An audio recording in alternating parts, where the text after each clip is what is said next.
Assalamualaikum warahmatullahi wabarakatuh. Selamat datang di segmen rangkuman dan kali ini kita akan membahas latihan untuk penilaian akhir tahun semester 2 untuk mata pelajaran Sejarah Kebudayaan Islam kelas 5.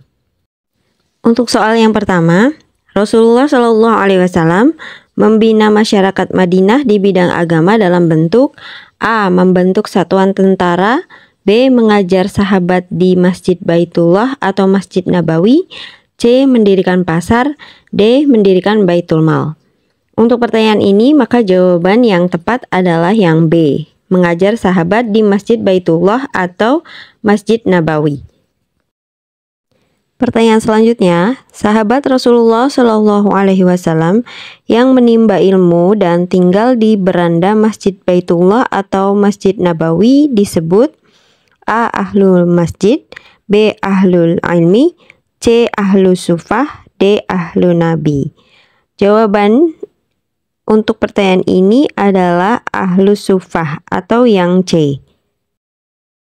Selanjutnya untuk soal nomor 3, sejak Rasulullah Shallallahu alaihi wasallam membina masyarakat Madinah, sahabat Ansor dan Muhajirin hidup rukun dan bersaudara. Adanya persaudaraan ini disebabkan A. Sahabat Ansor dan Muhajirin masih dalam satu ikatan keluarga, B. Sahabat Ansor dan Muhajirin masih dalam satu ikatan suku, C. Sahabat Ansor dan Muhajirin terikat dalam satu ikatan iman, D. Sahabat Ansor dan Muhajirin terikat dalam satu ikatan bisnis. Jawaban yang tepat untuk pertanyaan nomor 3 ini adalah yang C. Sahabat Ansor dan Muhajirin terikat dalam satu ikatan iman. Pertanyaan nomor 4. Rasulullah Shallallahu alaihi wasallam membentuk satuan-satuan tentara untuk berjaga-jaga agar Madinah tetap aman. Jika ada ancaman keamanan, Rasulullah Shallallahu alaihi wasallam bersama para sahabat gigih berjuang mempertahankan dan melindungi penduduk Madinah. Namun pada saat kondisi aman, para sahabat rajin tafakuh fiddin atau belajar mendalami agama. Pada kehidupan saat ini, kondisi bangsa Indonesia aman sehingga patut disyukuri. Berikut ini pernyataan yang tepat adalah A. Siswa-siswi madrasah ikut berjaga menjaga keamanan bersama TNI dan Polri. B. Siswa-siswi madrasah ikut ronda siskamling. C. Siswa-siswi madrasah belajar dengan tekun dan rajin. D. Siswa-siswi madrasah ikut patroli keamanan sekolah. Tentu jawaban yang tepat untuk nomor 4 adalah yang C. Siswa-siswi madrasah belajar dengan tekun dan rajin. Nomor 5. Pondasi ekonomi kaum muslimin di Madinah sangat kuat karena Rasulullah SAW mengajarkan A. Berdagang dengan jujur, rajin, zakat, dan infak, bekerja keras dan melakukan monopoli dagang. B. Berdagang di pasar, rajin, zakat, dan infak, bekerja keras, dan anti monopoli dagang.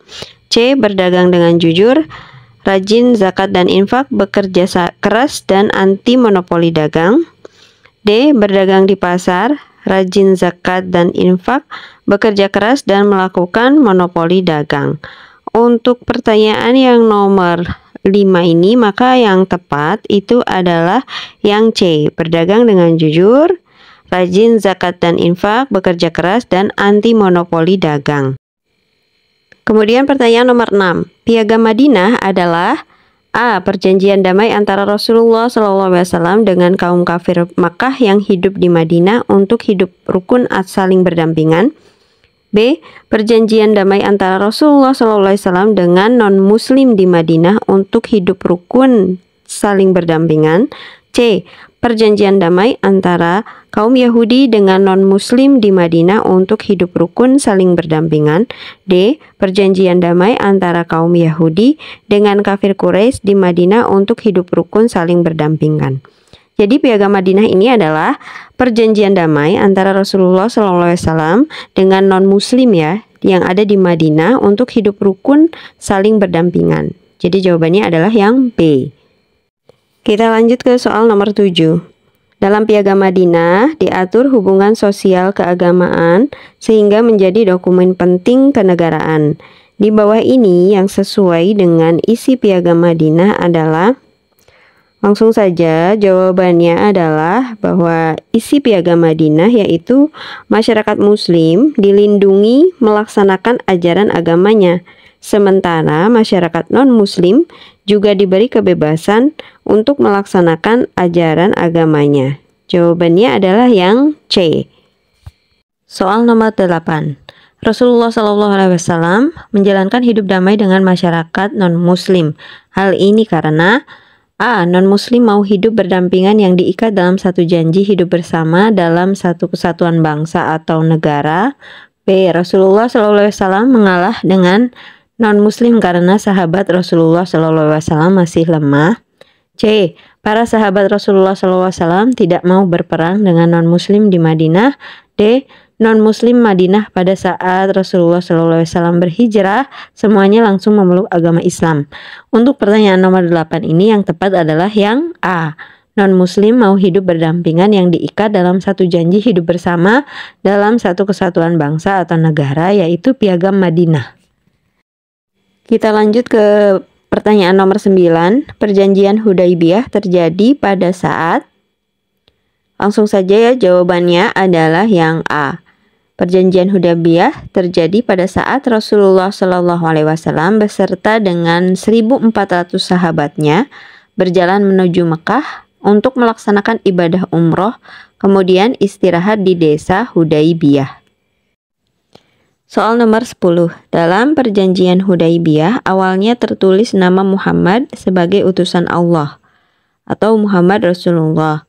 Kemudian pihak kaum kafir keberatan karena mereka tidak mengimani kerasulan Nabi Muhammad SAW. Rasulullah pun merubah kata utusan Allah atau Rasulullah menjadi Muhammad anaknya Abdullah atau Muhammad ibnu Abdullah. Pada kondisi saat ini, berikut ini adalah sikap yang tidak sesuai dengan sikap Rasulullah tersebut adalah, langsung saja jawabannya adalah yang D. Meningkatkan syiar Islam dengan meremehkan simbol-simbol agama selain Islam. Pertanyaan nomor 11. Berikut ini adalah isi perjanjian Hudaibiyah kecuali A. Gencatan senjata antara kaum muslimin dan kaum kafir Quraisy. B. Orang Islam yang masuk ke Mekah tidak boleh keluar atau ditahan. C. Orang kafir yang masuk Madinah akan dibebaskan. D. Kaum Yahudi boleh dibela oleh kaum kafir Makkah. Untuk nomor 11 ini jawabannya adalah yang C. Jadi yang bukan salah satu isi perjanjian Hudaibiyah adalah orang kafir yang masuk Madinah akan dibebaskan. Soal nomor 12. Janji setia para sahabat di bawah pohon yang akan membela Rasulullah SAW sampai titik darah penghabisan disebut. Jawabannya adalah C. Baiat Ridwan atau janji Ridwan. Soal nomor 13. Rasulullah SAW menjalin komunikasi dengan para raja non-muslim dengan mengirimkan utusan kepada mereka. Rasulullah mengirimkan surat berisi dakwah Islamiyah dengan santun. Sikap yang sesuai dengan dakwah Rasulullah SAW adalah, langsung saja jawabannya adalah yang C. Menyebarkan dakwah bil qalam atau dakwah melalui tulisan secara santun. Pertanyaan nomor 14. Rasulullah SAW menjalin komunikasi dengan raja-raja non-muslim melalui surat yang dibawa oleh utusan. Raja-raja tersebut ada yang menerima surat dengan baik dan ada pula yang merobeknya. Sebagian raja ada yang memuliakan utusan yang membawa surat dan ada pula raja yang menganiayanya. Dari peristiwa tersebut, pernyataan yang benar adalah, langsung jawabannya adalah yang C. Hubungan diplomasi sangat penting, sehingga baik surat maupun utusan harus dimuliakan, meskipun tidak harus menyetujui isi surat tersebut. Kita lanjut ke soal nomor 15. Tokoh kafir Quraisy yang masuk Islam pada saat perjanjian Hudaibiyah yang kemudian menjadi panglima perang adalah, jawabannya yang A. Khalid bin Walid. Kemudian soal nomor 16. Perjanjian Hudaibiyah batal karena kaum kafir Quraisy melanggar janjinya. Padahal perjanjian bersifat mengikat berbagai pihak yang menyepakatinya. Pernyataan berikut ini yang benar adalah, kita lihat satu persatu. A. Perjanjian mengikat kedua belah pihak meskipun salah satunya telah melanggar. B. Perbuatan yang melanggar perjanjian cukup dimaafkan dan tidak membatalkan perjanjian. C. Perjanjian mengikat kedua belah pihak dan menjadi batal jika salah satu pihak mengkhianati kesepakatan. D. Pernyataan A dan B benar. Untuk soal nomor 16 ini jawabannya adalah yang C ya. Perjanjian mengikat kedua belah pihak dan menjadi batal jika salah satu pihak mengkhianati kesepakatan. Nomor 17, kabilah yang bergabung dengan kaum muslimin yang diserang oleh kelompok yang dibantu kaum kafir Quraisy adalah pilihannya A. Bani Bakar, B. Bani Khuza'ah, C. Yahudi Tanah Khaybar, D. Suku Aus. Jawabannya adalah yang B. Bani Khuza'ah. Kemudian nomor 18, paman Rasulullah SAW yang masuk Islam menjelang peristiwa Fathu Makkah adalah A. Abi Thalib, B. Abbas, C. Muawiyah, D. Abu Sofyan. Jawabannya adalah yang B. Abbas. Nomor 19, arti dari Fathu Makkah adalah A. Terbukanya kota Makkah, B. Terbinanya kota Makkah, C. Tertutupnya kota Makkah, D. Teraniayanya kota Makkah. Fathu itu artinya terbuka ya. Jadi jawabannya adalah yang A. Arti dari Fathu Makkah adalah terbukanya kota Makkah. Soal nomor 20. Rasulullah SAW menerima dengan baik tokoh kafir Makkah yaitu Abu Sufyan yang berkunjung ke perkemahan umat Islam saat menjelang peristiwa Fathu Makkah.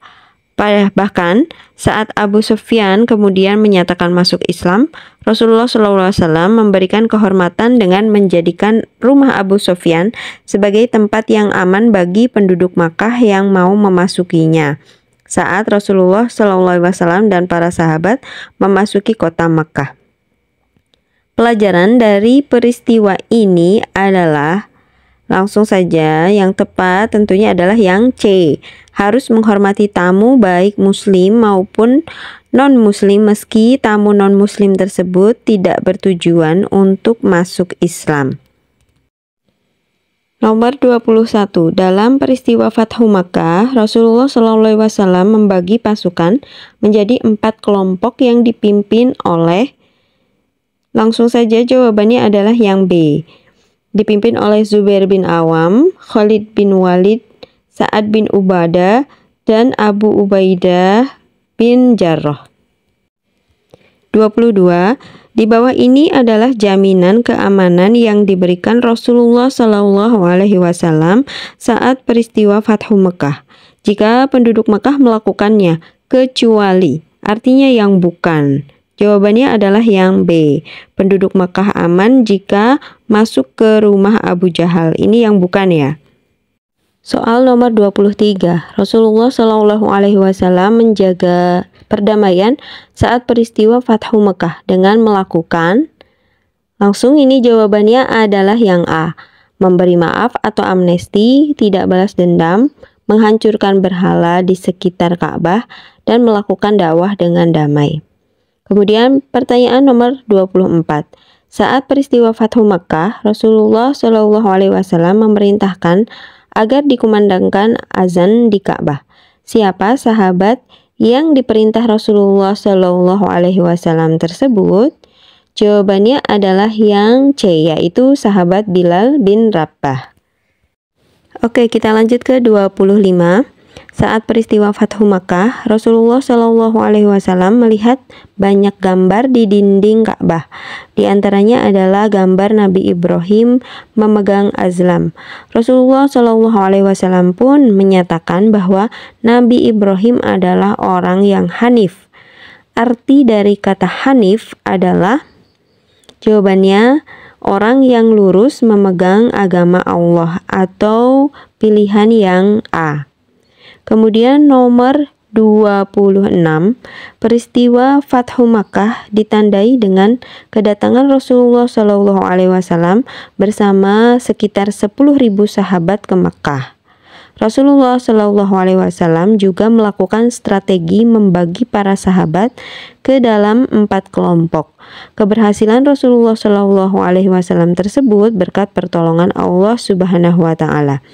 Dari kisah tersebut menunjukkan pelajaran berharga, yaitu jawabannya yang D. Untuk mencapai keberhasilan harus dengan ikhtiar dan doa memohon pertolongan kepada Allah.